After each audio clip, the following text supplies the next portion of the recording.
Bonjour à tous et bienvenue sur cette deuxième vidéo où nous allons voir comment créer une base de données classique avec le logiciel RedCap. Donc une fois qu'on se connecte, qu'on accède à notre compte, on tombe directement sur cette page d'accueil qui présente un peu qu'est-ce que le logiciel RedCap et les principales caractéristiques, les fonctionnalités qui existent avec ce logiciel. Donc ici, dans cette barre qui est en haut, il y a quelques onglets, notamment l'onglet My Project qui permet d'accéder au projet auquel on a droit. Nous avons l'onglet Nouveau projet qui permet de créer un nouveau projet. Donc par projet, vous pouvez comprendre base de données. Par contre, c'est un onglet qui n'est pas tout le temps présent, donc ça va dépendre des droits que votre administrateur vous donnera. Donc, si vous n'avez pas le droit de créer des projets, vous ne verrez pas cet onglet Nouveau projet au niveau de votre interface. Ensuite, il y a une série d'options. Donc, ici, nous pouvons avoir les options pour accéder à une aide ou bien à la foire aux questions. Au niveau de l'onglet des vidéos, donc il y a des vidéos vraiment très explicites qui permettent d'apprendre un peu plus les fonctionnalités de RedCap. Nous avons ces deux onglets qui permettent d'accéder à la messagerie interne du logiciel, de pouvoir envoyer des messages et des fichiers en toute sécurité. Donc ce dernier onglet de Control Center, c'est quelque chose que seuls les administrateurs RedCap pourront voir. Donc forcément, si vous n'êtes pas administrateur, vous ne verrez pas cet onglet également. Et là, tout à fait à droite, donc c'est les options pour gérer le profil et pour pouvoir se déconnecter. Donc, nous allons maintenant voir de plus près comment créer une base de données classique. Donc, c'est l'objet de cette vidéo. Comme on l'a dit tout à l'heure, on va venir au niveau de l'onglet Nouveau projet. Encore une fois, c'est un onglet qui est uniquement disponible si votre administrateur RedCap vous en donne l'autorisation. Donc, une fois qu'on clique sur cet onglet, on tombe sur cette fenêtre. Donc, à ce niveau-là, il faudra mettre le titre du projet. Donc, nous, on va se proposer de créer une base de données sur la COVID-19. Donc, on va appeler le projet COVID-19.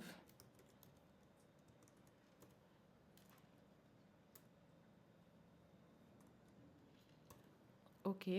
Donc, ici, à ce niveau, il faut mettre le propriétaire du projet. Donc, soit on peut utiliser le nom d'utilisateur RedCap ou mettre un nom. Donc, je vais juste mettre mes initiales. Et à ce niveau-là, il faut sélectionner l'objectif du projet. Donc, est-ce que vous créez cette base de données juste pour la pratique? Est-ce que c'est un support opérationnel? Est-ce que c'est une recherche, etc. Donc, nous, on peut juste mettre juste pour une pratique, par exemple.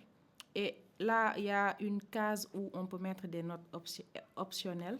Et à ce niveau-là, il y a différentes options de création. On peut créer une base de données vide. Donc, on part du néant et on conçoit nous-mêmes la base. Mais il faut savoir également qu'il y a des templates au niveau de RedCap. Donc, si on clique par exemple sur utiliser un modèle, donc il va activer les différents modèles d'études qui sont déjà inclus et on pourra partir de ça pour adapter à notre projet en cours. Mais pour aujourd'hui, nous allons partir du néant. Donc, on va créer un projet vide et nous allons nous-mêmes créer l'ensemble des variables de notre base de données. Donc, une fois qu'on a renseigné toutes ces informations-là, on peut cliquer sur « Créer un projet ». OK, donc là, je dois mettre un utilisateur RedCap. D'accord, donc je vais mettre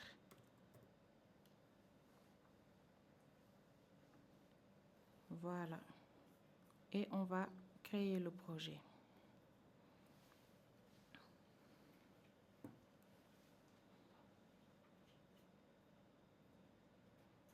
Alors, une fois le projet est créé, on est redirigé vers cette page. Donc, cette page, c'est vraiment la page d'accueil de tous les projets avec différentes options. Donc, une interface qui peut sembler assez compliquée et qu'on va essayer de parcourir ensemble déjà pour présenter les options qui sont là.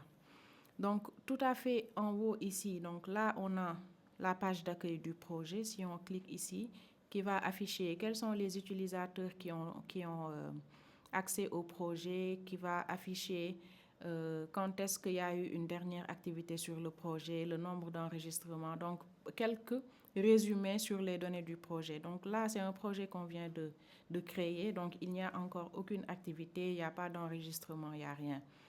À ce niveau, c'est la page de configuration, donc où on a vraiment toutes les options qui nous permettent de configurer le projet que nous voulons créer. Ici, il y a d'autres fonctionnalités qui sont présentes, notamment la possibilité de pouvoir effacer le projet, la possibilité de pouvoir faire une copie du projet ou bien de pouvoir télécharger les métadonnées. Et à ce niveau, on a un peu l'historique de révision du projet. Donc ici, nous n'avons aucune historique puisque c'est un projet que nous venons de créer. Donc on va retourner à la page de configuration. À ce niveau-là, donc on a ici en haut le statut du projet. Donc il faut savoir qu'avec REDCap, on a deux statuts possibles. On peut avoir un projet en développement, c'est vraiment au moment de la conception. Et une fois qu'on a fini de concevoir, qu'on a fait les tests qu'il faut et qu'on juge que le projet il est prêt pour être utilisé avec des données réelles, on va passer en mode production. Donc c'est ici à ce niveau-là que cette information est affichée. Ici, nous avons les principaux paramètres du projet. Notamment, c'est à ce niveau-là qu'on va définir le type de projet. Donc, comme type de projet, il peut s'agir de projets de type sondage, enquête, il peut s'agir d'études longitudinales, etc. Donc, c'est à ce niveau-là qu'on va activer ou désactiver. Donc, dans un premier temps, un projet qui est créé, c'est un projet classique pour une étude transversale, par exemple, où il y a des formulaires à remplir et puis c'est tout. Mais si on veut transformer ça en une étude longitudinale ou bien une étude d'enquête, c'est à ce niveau qu'on va activer ces fonctionnalités. Avec cet onglet, on peut modifier le titre du projet si on veut et changer les caractéristiques si on veut. Donc, c'était ça. OK. Donc, la deuxième partie ici, c'est vraiment la partie qui permet de pouvoir concevoir. Donc, en sachant qu'avec REDCap, on a deux modalités pour la conception. On peut concevoir en ligne, donc c'est-à-dire il faudra dans ce cas avoir une connexion Internet, ou bien on peut télécharger le dictionnaire de données, le remplir en mode offline et après le pouvoir le téléverser au niveau du logiciel. À ce niveau-là, il y a des options, des modules optionnels qui vont permettre de pouvoir activer la répétition des formulaires, par exemple. Le module de programmation pour les études longitudinales. Avec REDCap, il y a un module de randomisation qui peut être utilisé pour les essais cliniques randomisés afin de pouvoir répartir les participants de façon aléatoire dans l'un des bras de l'étude, par exemple. Et il y a d'autres modules optionnels que vous pouvez avoir ici. Donc, ensuite, il y a l'onglet pour les droits d'utilisateurs et les groupes d'accès de données. Et une fois qu'on aura paramétré qu'on aura en tout cas fait tous les paramétrages dont on a besoin pour le projet, après avoir testé et tout, on peut venir ici pour passer en mode production. Donc ça, c'était la partie droite de cette interface. Ici à gauche, on a également d'autres options. Donc là, c'est pour accéder au projet. Donc comme on l'a vu au niveau de la page d'accueil, ici c'est pour accéder à la messagerie, etc. Donc à ce niveau-là, il y a les mêmes onglets ici qui peuvent se retrouver au niveau de la partie gauche. Donc la partie collecte de données, c'est cette partie qui permet d'accéder au tableau de bord des enregistrements et de pouvoir aussi ajouter ou modifier des enregistrements. À ce niveau, il y a différentes applications qui sont listées ici. Donc il y a l'application qui permet d'accéder aux rapports, à l'export des données ou aux statistiques, pour l'importation des données, pour les droits d'utilisateur, pour les règles de qualité des données. Donc, il y a différentes options qui peuvent s'afficher au niveau de la barre de menu gauche.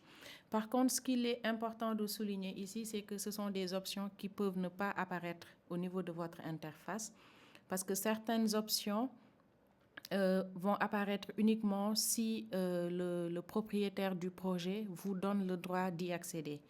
Donc, ce qui va s'afficher va vraiment dépendre des droits que vous avez. Et c'est un peu ça aussi qui fait un peu l'utilité de REDCap dans certains types de projets où on peut facilement donner des droits aux utilisateurs en fonction du rôle qu'ils jouent dans le projet. Donc, c'est vraiment sérier les accès en fonction du rôle de l'utilisateur dans le projet. Donc, ça, c'était un peu pour présenter brièvement l'interface, en sachant que nous n'aurons pas le temps pour ce module-là de parcourir toutes les fonctionnalités en détail, mais c'est déjà bien de connaître leur existence et après, avec les vidéos de formation ou avec juste un peu de curiosité, on peut découvrir tout ce qu'il y a comme fonctionnalité. Donc, nous allons essayer maintenant de voir comment concevoir une base de données classique, juste comment créer les formulaires, comment créer les variables. Donc, comme on l'a dit tantôt, il y a deux options. Soit l'option de faire la conception en ligne, donc c'est Online Designer qu'on a ici, mais qu'on a également ici au niveau de la barre de menu gauche. Donc, c'est cette option-là que nous allons choisir aujourd'hui. Donc, on clique sur ça et on a cette interface-là. Donc, à ce niveau, vous voyez, par défaut, il y a un premier formulaire que REDCap crée automatiquement. Donc, et si on clique sur ce formulaire-là, on voit qu'il y a une variable par défaut qui est créée, qui est le Record ID. Donc, c'est la première variable de tous les projets de REDCap. Donc, par défaut, REDCap va systématiquement créer ce formulaire. Donc, je vais retourner ici au niveau de la liste des formulaires. Donc, à ce niveau, on peut créer un nouveau formulaire ou bien importer des formulaires à partir de la bibliothèque de REDCap, ou bien on peut uploader un formulaire qu'on avait téléchargé d'un autre projet REDCap qui partage par exemple les mêmes variables. À ce niveau-là, nous avons les options que l'on peut faire sur le formulaire. Je peux renommer le formulaire, je peux le copier, je peux l'effacer, ou je peux le télécharger sous format zip que je pourrais réutiliser dans un autre projet. Donc ici, nous, ce que nous allons faire, nous allons essayer de créer 3 formulaires. Un formulaire état civil, un formulaire antécédent et un formulaire, disons, poids-taille. Donc, je vais renommer ce premier formulaire que je vais appeler état civil. Non. Voilà, donc on va renommer ce premier formulaire qu'on va appeler état civil. Donc, une fois qu'on écrit le nom du formulaire, on clique sur sauvegarder et là, le formulaire est renommé. Pour créer un nouveau formulaire, je viens ici sur créer. Je sélectionne là où je veux placer le formulaire et je lui donne le nom. Donc, on va l'appeler antécédent et je crée le formulaire. Ainsi de suite, je vais créer mon troisième formulaire que je vais appeler poids-taille. Et je crée le formulaire. Donc là, j'ai la liste des 3 formulaires qui sont créés. Maintenant, je vais cliquer sur le nom d'un formulaire pour avoir accès au niveau du formulaire et créer mes variables. Donc là, la variable Record ID, on ne peut pas l'effacer, on ne peut pas le déplacer. Donc tout ce qu'on peut faire, c'est peut-être renommer, changer le label du champ ou bien changer le nom de la variable, mais on ne peut pas l'effacer. Mais bon, par défaut, on va le laisser comme ça et on va l'appeler Record ID. Donc, pour ajouter une nouvelle variable, on vient au niveau de l'option Ajouter un champ. Donc, quand on clique sur ça, cette page-là va s'afficher. Donc, ici, on va choisir quel type de variable, quel type de champ on veut créer. Donc, il y a différents types de champs avec REDCap. Il y a les text box pour mettre des textes courts, des nombres, des dates. Il y a les note box qui sont un peu plus grands pour insérer un paragraphe. Il y a les champs calculés qui permettent de calculer une variable à partir d'autres variables de la base. Nous avons les champs de type question à choix multiples, soit sous forme de liste déroulante, soit sous forme de de bouton radio avec une seule réponse possible, ou bien sous forme de checkbox avec plusieurs réponses possibles. Donc, nous avons également des champs de type oui, non, des champs de type vrai ou faux, des champs pour insérer des signatures, pour télécharger des fichiers, des champs de type échelle visuelle analogique. Il y a des champs qui permettent juste de donner des instructions ou bien de décrire quelque chose sous forme d'image, vidéo ou de texte, et des champs qui peuvent permettre de séparer les différentes sections d'un formulaire, par exemple. Donc, c'est vraiment ici où on a l'ensemble des types de champs qu'il est possible d'utiliser avec REDCap. Donc, à ce niveau-là, on met l'étiquette de la variable, ici le nom de la variable, et ici nous avons différentes options, notamment les options de validation. Par exemple, si on sélectionne un champ de type textbox, à ce niveau-là, on peut insérer une validation de type date, heure, de type email, nombre entier, nombre décimal, etc. De sorte que lors de la saisie de données, c'est un contrôle qui est mis en place. On ne pourra pas mettre autre chose que la validation qui a été mise à ce niveau. Donc ici, on peut sélectionner si la variable, c'est une variable obligatoire ou pas. Et si la variable en question est une variable à caractère personnel, c'est-à-dire contient des informations qui peuvent permettre d'identifier le participant. Donc à ce niveau, nous avons quelques options, mais c'est plus pour la mise en forme. Donc vous pourrez tester les différentes options qu'il y a ici et voir le rendu au niveau du formulaire après.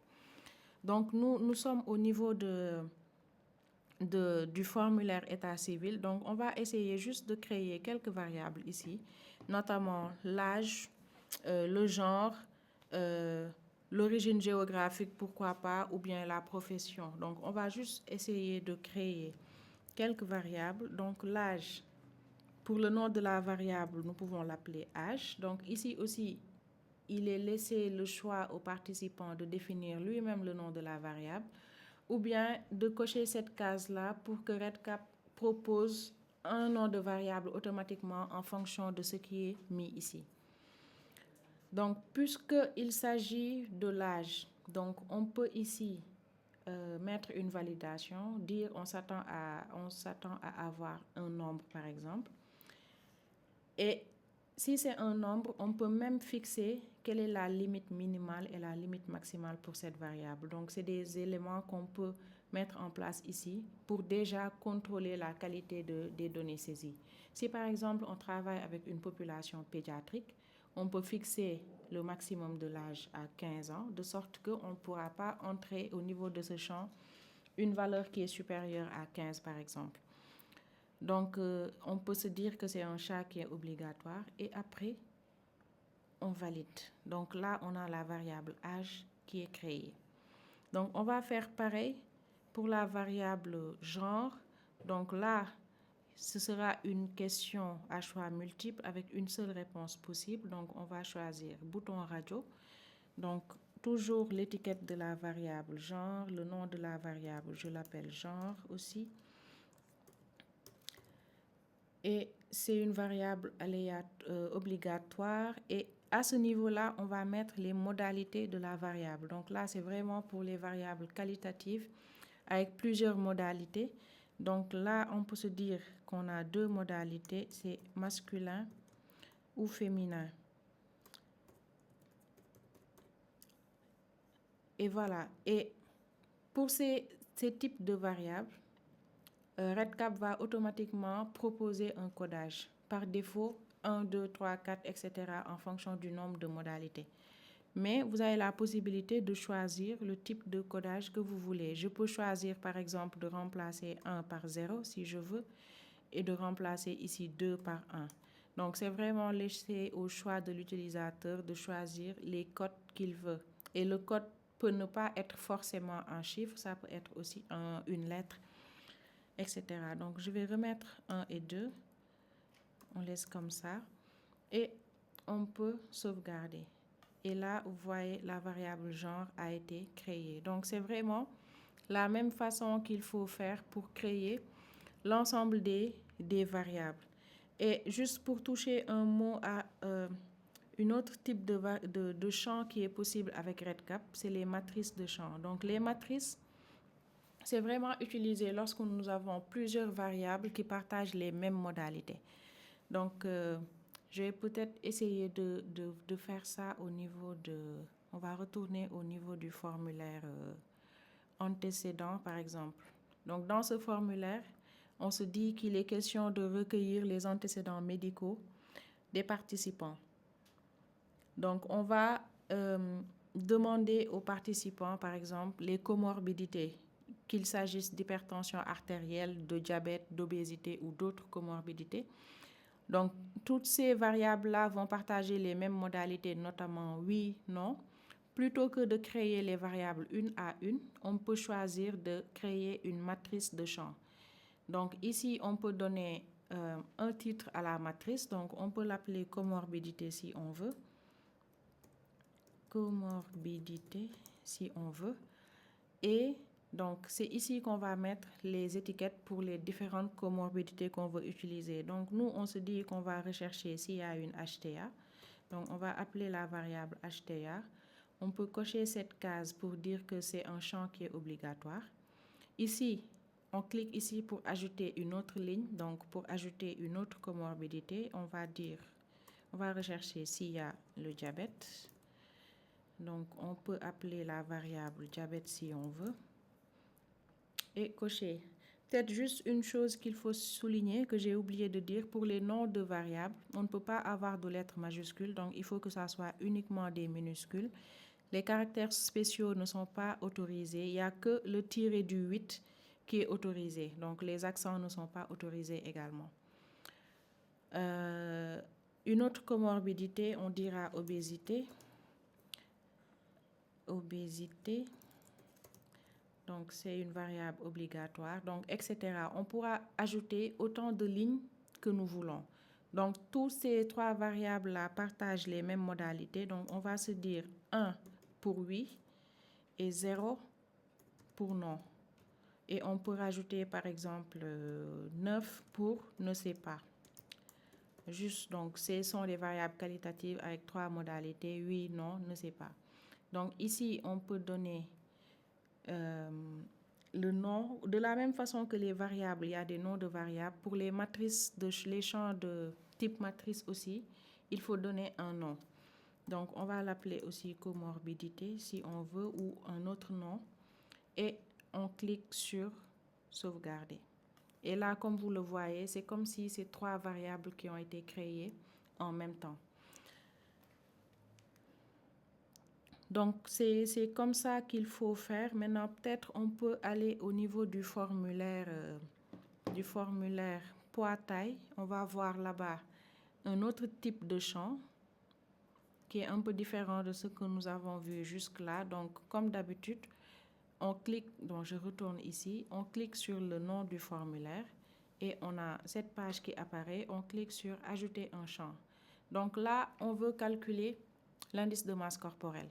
Donc, que ça soit un champ calculé, mais c'est quelque chose qui sera calculé à partir du poids et de la taille. Donc, il faut d'abord créer la variable poids. Donc, ce sera un nombre qui est attendu. Donc, le type de champ sera textbox. On met ici le nom de la variable poids. On va l'appeler poids également. Comme type de validation, on pourra choisir un nombre. Donc, on ne va pas choisir un nombre entier parce qu'on peut avoir un poids à 75,4, 75,3, etc. Donc, on va choisir nombre. On dira que c'est un champ obligatoire et on sauvegarde. Donc là, on a créé la variable poids. On va faire pareil. On va créer la variable taille. On va appeler la variable taille également. Ça va permettre de facilement reconnaître les noms des variables. Ici aussi, ce sera nombre comme validation. C'est un champ qui est requis et on clique sur sauvegarder. Et une fois qu'on a les variables qui permettent de calculer la variable que nous voulons calculer, dans notre cas, ce sera l'indice de masse corporelle, donc qui est égal au poids en kilos divisé par la taille en mètres au carré. Donc là, on va ajouter un champ que nous allons appeler IMC, ou indice de masse corporelle. IMC. Donc là aussi, on va choisir ici le type de champ correspondant. Donc c'est un champ calculé. Et automatiquement, vous voyez, il y a un champ qui va apparaître ici où on va mettre la formule de calcul. Donc dès qu'on clique ici, donc il y a cette fenêtre qui apparaît. Donc c'est ici qu'on va mettre la formule. Ce qu'il est important de voir ici, c'est que c'est les noms des variables tels que ça a été écrit au niveau de cette case-là, ici, qu'il faut utiliser. Donc on avait dit poids, taille. Donc il faut mettre les noms des variables entre crochets. Donc on ouvre les crochets. Et par exemple, la formule c'est poids sur taille au carré. Donc on écrit le nom de la variable tel que c'était écrit quand on créait la variable. Donc ici, vous voyez, dès que j'ai écrit poids, le logiciel me marque ici valide. Par contre, si j'efface le S, il va me mettre erreur de syntaxe parce qu'il n'y a pas dans la base actuellement une variable avec le nom poids écrit comme ça. Donc il faut vraiment veiller à ce que la variable soit écrite de la même façon que quand c'était créé. Donc poids divisé par taille au carré. Donc ici aussi, on ouvre les crochets. Donc on met le nom de la variable taille. Maintenant, pour faire au carré, on peut faire soit taille multiplié par taille, si on veut, ou bien on peut faire taille accent circonflexe 2 pour montrer que c'est élevé au carré. Maintenant, ici aussi, il faut faire attention aux unités, parce que pour la formule de l'indice de masse corporelle, la taille doit être en mètres. Donc, si par exemple, on a des tailles en centimètres, il faut prendre ça en compte au niveau de la formule et diviser multiplier par 10 000 au niveau du numérateur. Donc, une fois qu'on a écrit la formule, on clique sur Update and Close. Et ici, on peut choisir de le faire comme une variable obligatoire et on clique sur Sauvegarder. Donc, on a créé notre champ calculé. On peut se dire qu'on veut vérifier si la formule marche. Donc, dans ce cas, on va en profiter pour voir un peu comment enregistrer, comment ajouter un enregistrement. Donc, je peux venir au niveau de cet onglet-là, ajouter ou modifier des enregistrements. Quand je clique dessus, j'ai cette page-là et je clique sur Ajouter un nouvel enregistrement. Et là, j'ai la liste de mes formulaires. J'ai un cercle gris qui est là, qui est vide, avec une légende ici au-dessus pour me dire que quand c'est vide, c'est gris comme ça veut dire qu'il n'y a pas de données qui sont enregistrées. Donc, il y a différents codes couleurs, incomplets, non vérifiés, complets, selon l'état de remplissage du formulaire. Donc, on va prendre un exemple. Donc là, nous, ce que nous voulons, c'est tester le champ calculé que nous avons créé. Donc, on clique sur le cercle gris du formulaire correspondant, poids, taille, et voici comment ça apparaît. Donc, on s'est dit, on va tester si notre formule marche. On prend l'exemple d'un participant qui pèse 75 kg, par exemple, et qui mesure 1,78 m. Et normalement, on a automatiquement le calcul de l'indice de masse corporelle. Donc ça nous montre qu'au moins, la variable qui a été créée et la formule qui a été mise à ce niveau-là, elle est correcte.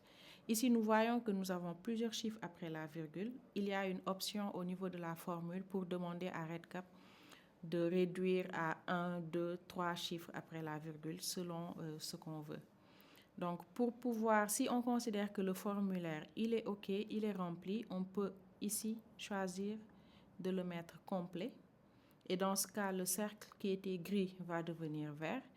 On peut dire incomplet. S'il y a des variables qu'on n'a pas encore remplies, il sera rouge. Ou bien, s'il y a des données à vérifier, on peut se dire non, on met non vérifié et le code couleur sera jaune. Donc là, nous, on peut se dire que c'est complet et après, on va sauvegarder et fermer. Et vous voyez, il me met que pour ce formulaire, c'est vert, ça veut dire que toutes les données ont été remplies.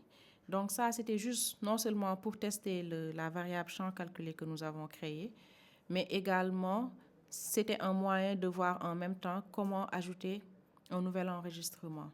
On peut également venir au niveau de l'onglet Record Status Dashboard. Donc, c'est le tableau de bord des enregistrements où vont apparaître tous les enregistrements qui ont été créés. Et à ce niveau-là aussi, on peut cliquer ici pour ajouter un nouvel enregistrement.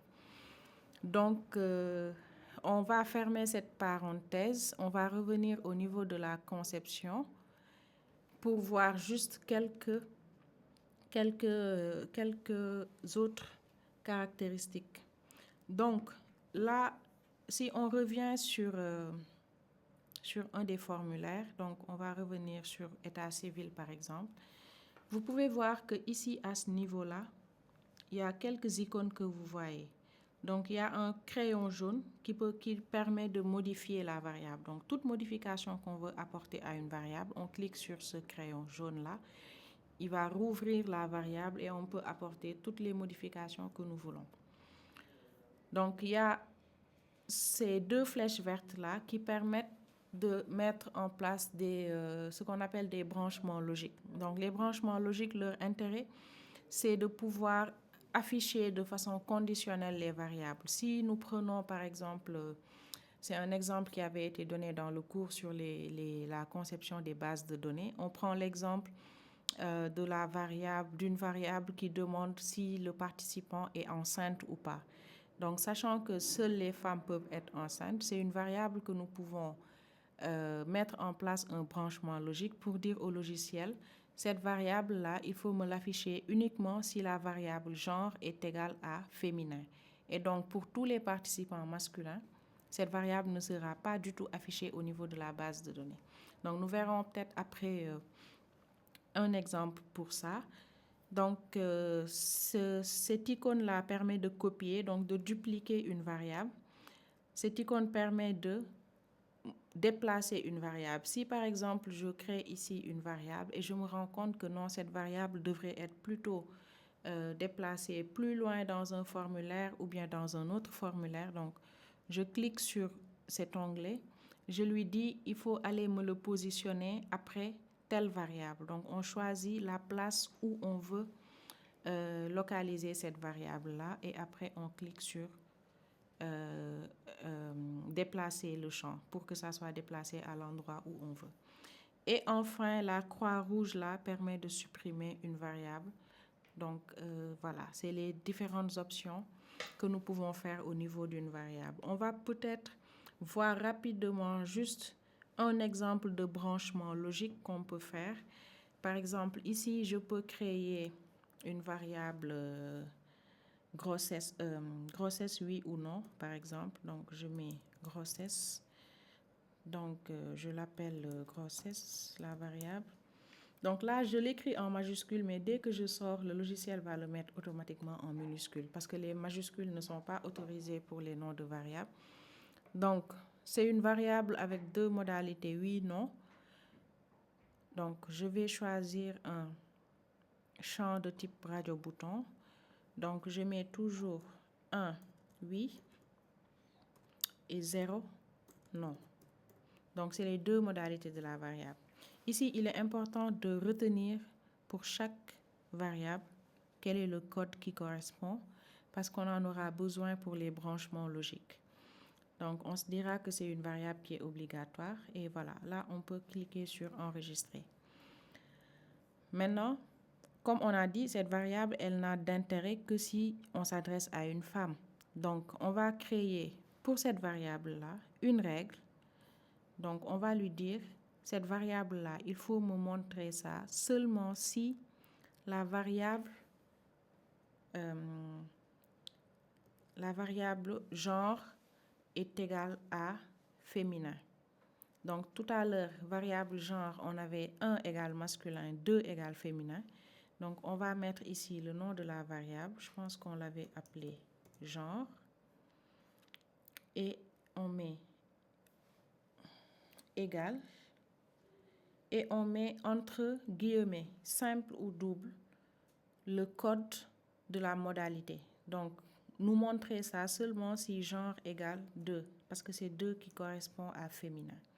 Si on a des doutes sur comment la variable a été écrite ou quel est le code qui correspond à notre modalité d'intérêt, nous avons ici un onglet Codebook qui permet d'accéder, si on clique dessus, au dictionnaire des variables.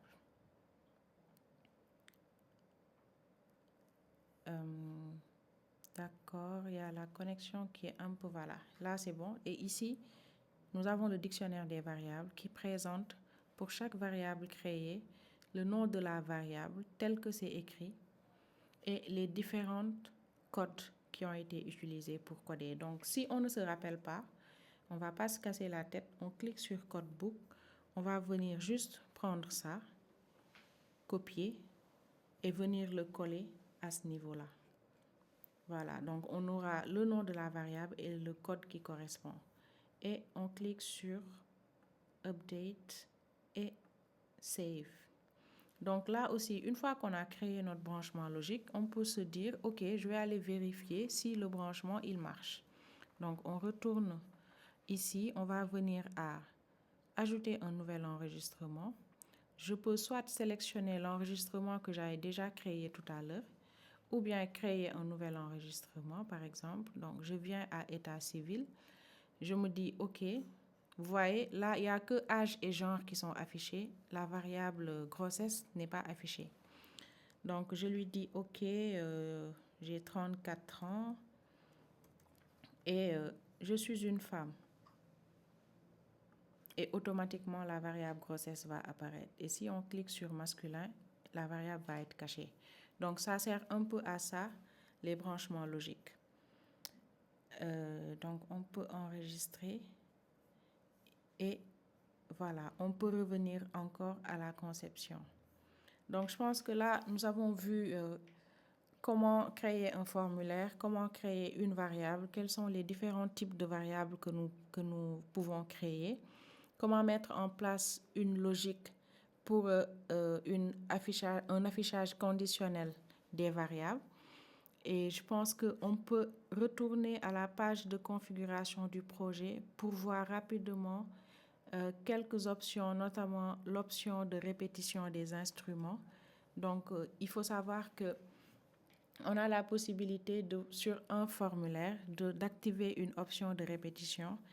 Si c'est par exemple, c'est un formulaire pour lequel on peut avoir plusieurs exemplaires. Je donne l'exemple, par exemple, si on avait au niveau de notre formulaire, donc on va créer un formulaire qui s'appelle hémogramme, par exemple. Donc, supposons qu'on est dans une étude où on doit collecter des données dans les dossiers des patients et on doit enregistrer l'ensemble des hémogrammes qu'il y a dans le dossier du patient. Donc, sachant que dans le dossier, on peut avoir plusieurs hémogrammes, on peut, au niveau de la page de configuration, dire « J'active l'enregistrement pour les formulaires » et ici, on sélectionne les formulaires que nous voulons répéter. Donc, je clique sur « Hémogramme » et après, je clique sur « Save ». Et vous verrez que quand on revient au niveau du tableau de bord des enregistrements, donc, je n'ai pas encore créé de variable là-bas, donc on va retourner. On va créer juste une variable pour donner un exemple. Donc, une variable qu'on appelle le taux de globules blancs, par exemple. Donc, taux de globules blancs, donc on l'appelle GB. C'est une variable obligatoire. Et ici, on s'attend à avoir nombre, par exemple, et on met sauvegarder. On peut créer une autre variable, taux d'hémoglobine, par exemple. Taux d'hémoglobine, qu'on va appeler HB. Donc, c'est une variable qui est obligatoire. On s'attend à avoir un nombre et on sauvegarde. Donc là, pour notre projet, on est au niveau du dossier d'un patient où on a 3 hémogrammes à rentrer. Donc là, je reviens ici. Donc, je sélectionne le patient en question.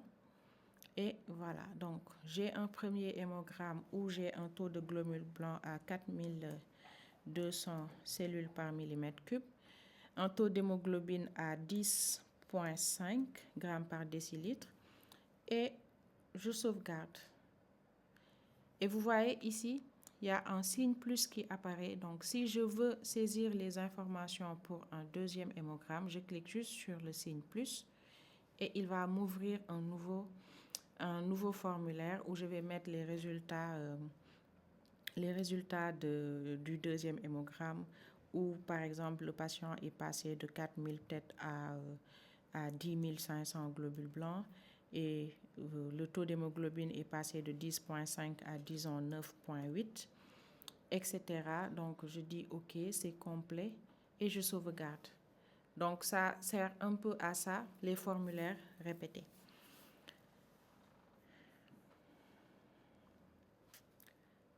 J'ai juste vérifié si j'ai rien oublié avant de clôturer. N'est-ce pas ça? On pourra couper ça après, les sessions là.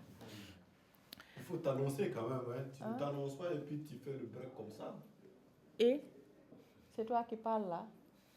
Je peux te donner une bouteille d'eau. Frère, non, c'est bon. J'ai juste voir, je pense que j'ai fait parce Voilà, qu'on a les présidents sont dehors en train de dormir. On a un peu simplifié. Genre, je pense que j'ai parlé du champ calculé. J'ai juste pas donné d'exemple de... Oh, mais c'est bon, hein. Quand c'est long aussi, c'est fatigant en fait pour toi. Ouais, Tu ne souffles pas, quoi. branchement logique, c'est ça. Data dictionary, ok, c'est bon. Add edit record, ça c'est bon, je l'ai brossé en même temps. Ok, ça c'est bon. Ok, ça aussi c'est bon. Ça c'est bon. Liste des tâches. Effacer, télécharger, ok. Ok, bon, les trucs de suppression là, copier, effacer.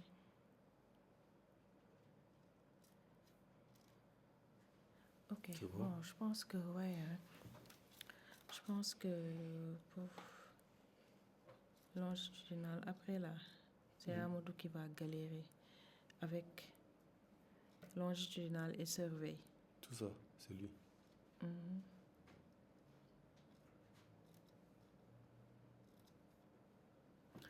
Bon, je pense que c'est bon.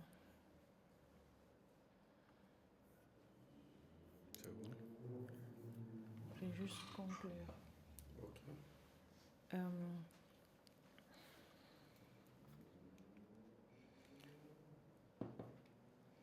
un moment donné, ça passe en veille, quoi, c'est ça. Ça passe? Ouais, je suis juste en train de voir, est-ce que je vais pas montrer les champs de type checkbox là. Mais bon, c'est un peu le même principe. C'est juste le branchement logique qui est un peu compliqué quand c'est un checkbox. Mais bon, on peut pas entrer dans les détails. Ok. 1, 2, 3, je reprends. C'est bon? Ok, donc nous avons un peu fait le tour pour voir comment créer une base de données classique. Donc une base de données classique avec autant de formulaires qu'on veut créer. Donc en créant un nouveau formulaire, on donne un nom à un formulaire et on accède au formulaire pour créer les différentes variables dont ce formulaire est composé. Donc il y a différents types de variables possibles. Nous en avons vu quelques-uns, mais vous pourrez vous amuser à tester les autres pour voir. Parce que malheureusement, nous n'aurons pas le temps de voir tous les types de variables possibles. Mais vous pouvez vous amuser à essayer de tester pour voir comment ça se passe. Donc, nous avons également vu les matrices de champs. Quand on a à créer plusieurs variables qualitatives avec des modalités identiques, on peut le faire sous forme de matrice pour éviter de créer plusieurs variables avec des mêmes modalités. Donc, ça permet de gagner un peu de temps. Nous avons également vu comment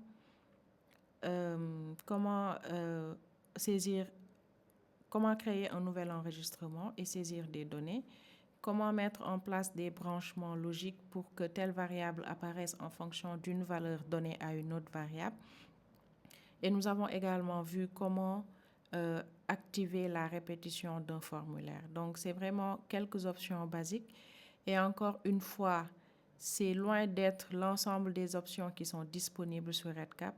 Là, l'objectif, c'est vraiment de montrer un peu de façon basique les bases. Et n'hésitez pas à regarder les vidéos de tutoriels ou même à avoir un peu de curiosité à tester telle ou telle autre option pour pouvoir découvrir toutes les fonctionnalités que REDCap peut offrir.